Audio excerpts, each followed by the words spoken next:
Subscribe करें हमारे YouTube channel को और इस बेल आइकन को दबाएं ताकि हमारी वीडियोस आपको मिल सके सबसे पहले। न्यूज चैनलों और मदारी के खेल में एक अंतर होता है। आपको पता होता है कि मदारी खेल ही दिखाएगा, लेकिन न्यूज चैनल वाले खेल करेंगे ये पता नहीं होता। आपको लगता है कि आपको खबर दिखाई जा रही है। मुंबई पुलिस ने आज टेलीविजन रेटिंग पॉइंट टीआरपी के एक ऐसे खेल को उजागर करने का दावा किया है कि जिन घरों में टीआरपी मीटर लगी होती है उन घरों में पैसे दिए जाते थे ताकि वे खास चैनल ही देखें और वो नंबर 1 हो जाए। जिन चैनलों पर ऐसा करने के आरोप लगे हैं उन्होंने इसका खंडन किया है। टीआरपी को लेकर पहले भी सवाल उठते रहे और आज भी उठते हैं। एक दिन पहले केंद्रीय सूचना प्रसारण मंत्री प्रकाश जावड़ेकर ने टीआरपी की बात की थी और हमारा फोकस इसी पर है। सरकार पर सवाल उठने लगे तो मंत्री जी ने टीआरपी पर दोष डाल दिया कि पिछले 2 सप्ताह का या 2 महीने का भी आप जरा याद करो कैसे रिपोर्टिंग आया है, तो भी हमें समझेगा कि कहां तक पहुंच गई है ये टीआरपी का अनावश्यक बोझ। प्रकाश जावड़ेकर को 2 महीने के कवरेज का तो याद रहा, लेकिन थोड़ा सा ही पहले का याद कर लेते तो रफाल आ गया, रफाल आ गया, रफाल आ गया, राम मंदिर शिलान्यास या तबलीगी जमात का कवरेज भी सामने आ जाता। प्रकाश जावड़ेकर तबलीगी जमात के कवरेज का उदाहरण ला सकते थे, जिसके बारे में कई हाई कोर्ट के फैसले में जो टिप्पणियां की गई हैं वही बता देते। 21 अगस्त 2020 को जस्टिस टीवी नलवाड़े और जस्टिस एमजी सेविलकर की बेंच ने बॉम्बे हाई कोर्ट में तबलीग के मामले में सुनवाई करते हुए कहा था कि दिल्ली में मरकज के कार्यक्रम में जो विदेशी नागरिक आए थे उनके खिलाफ प्रिंट और इलेक्ट्रॉनिक मीडिया में बड़ा प्रोपेगेंडा चला और यह छवि बनाने का प्रयास किया गया कि ये विदेशी भारत में कोविड-19 के प्रसार के लिए जिम्मेदार है। जहां कहीं भी महामारी या आपदा आती है, राजनीतिक सरकार बलि का बकरा ढूंढती है। हमारे पास वो पुख्ता जानकारी मौजूद है जिससे ये साफ हो रहा है कि पाकिस्तान ने भारत में कोरोना की रफ्तार बढ़ाने के लिए एक गहरी सोची समझी साजिश रची और इस काम में तबलीग से जुड़े कई देशों के लोग मोहरा बन चुके हैं। क्या तबलीगी मरकज का कवरेज भी टीआरपी के अनावश्यक बोझ के तहत हुआ या फिर किसी का आवश्यक दबाव था? इस कवरेज से जिन्हें राजनीतिक फायदा हो रहा था वो वही भाषा क्यों बोल रहे थे जो इन चैनलों के एंकरों की भाषा थी?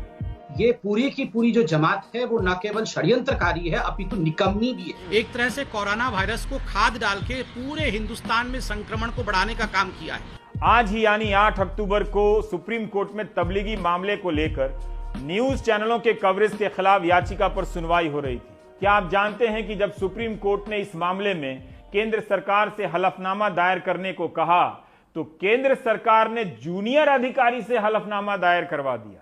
जूनियर अधिकारी से। इस बात को लेकर चीफ जस्टिस ने केंद्र सरकार को फटकार लगाई और कहा कि आप इस अदालत के साथ उस तरह से व्यवहार नहीं कर सकते जिस तरह से आप कर रहे हैं। चीफ जस्टिस ने कहा कि हलफनामे में कुछ टीवी चैनलों पर याचिकाकर्ताओं द्वारा लगाए गए आरोपों पर कोई प्रतिक्रिया नहीं दी गई है जो नफरत फैला रहे हैं। यह बेहद जरूरी बात है। कोर्ट ने कहा कि हलफनामे में कहा गया है कि याचिकाकर्ता ने खराब रिपोर्टिंग के कोई उदाहरण नहीं दिखाए। आप याचिकाकर्ता से सहमत नहीं हो सकते, लेकिन आप कैसे कह सकते हैं कि खराब रिपोर्टिंग की कोई मिसाल नहीं है? कोरोना वाली फैक्ट्री यानी तबलीगी जमात का आका मौलाना साद किसी शातिर अपराधी की तरह अपने पत्ते बिछा रहा है, तो तबलीगी नहीं तालिबानी जमात वाले मौलाना साद, तालिबानी सोच रखने वाले मौलाना, तालिबानी सोच रखने वाले जमात के मुखिया मौलाना साद, तबलीगी नहीं तालिबानी जमात। मैं इसलिए कह रहा हूं क्योंकि तालिबानी मानसिकता की सोच रखते हैं पूरे देश में। इन्होंने सुसाइड बमर एक तरह से बनाकर भेज दिए। पिछले दिनों सुदर्शन टीवी एक कार्यक्रम करने वाला था। कार्यक्रम के प्रोमो में बताया गया कि यूपीएससी के नतीजे में कोई जिहाद हो गया है, जामिया के छात्र ज्यादा सफल हो गए हैं। मैं भगवान गणेश जी से प्रार्थना करता हूं। आज मैं हिंदुस्तान का एक ऐतिहासिक कार्यक्रम करने जा रहा हूं जिस पर देश के प्रधानमंत्री, सर्वोच्च न्यायालय और देश के पूरे तंत्र का ध्यान है। सुदर्शन टीवी के मामले में जस्टिस चंद्रचूड़ ने कहा कि एंकर की शिकायत यह है कि एक विशेष समूह सिविल सेवाओं में प्रवेश प्राप्त कर रहा है। यह कितना कपटी है। इस तरह के कपटी आरोप यूपीएससी परीक्षाओं पर प्रश्न चिन्ह लगाते हैं। यूपीएससी पर बिना किसी तथ्यात्मक आधार के ऐसे आरोप लगाए जा रहे हैं। इसकी अनुमति कैसे दी जा सकती है? लादेन और बगदादी को फिर जिंदा न होने देंगे, राणा शिवा का गौरव ऐसे ही खोने न देंगे, भारत के नौकरशाही में जिहाद नहीं चलने देंगे, अपने ही देश के आस्तीन में नाग नहीं पलने देंगे। आज जस्टिस डीवाई चंद्रचूड़ और जस्टिस केएम जोसेफ ने सुदर्शन टीवी के कार्यक्रम यूपीएससी जिहाद के बाकी एपिसोड पर रोक लगा दी।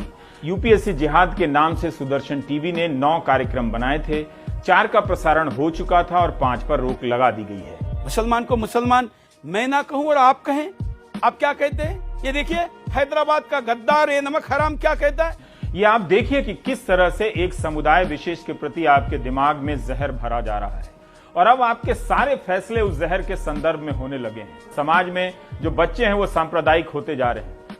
इसलिए ये सिर्फ टीआरपी का मामला नहीं है, बल्कि किसी की राजनीति के लिए अति आवश्यक बोझ है जिसे गोदी मीडिया खुशी खुशी उठाए फिर रहा है। इस खेल में दर्शक सिर्फ एक छोटा सा प्यादा है, बादशाह कोई और है।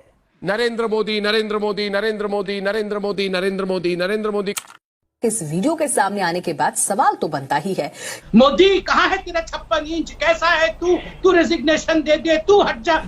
ठीक है, लेकिन टेंशन मत लीजिए, जब तक व्हाट्सएप में गुड मॉर्निंग भेजने की सुविधा है तब तक आपको कुछ नहीं होगा, मैं गारंटी देता हूं।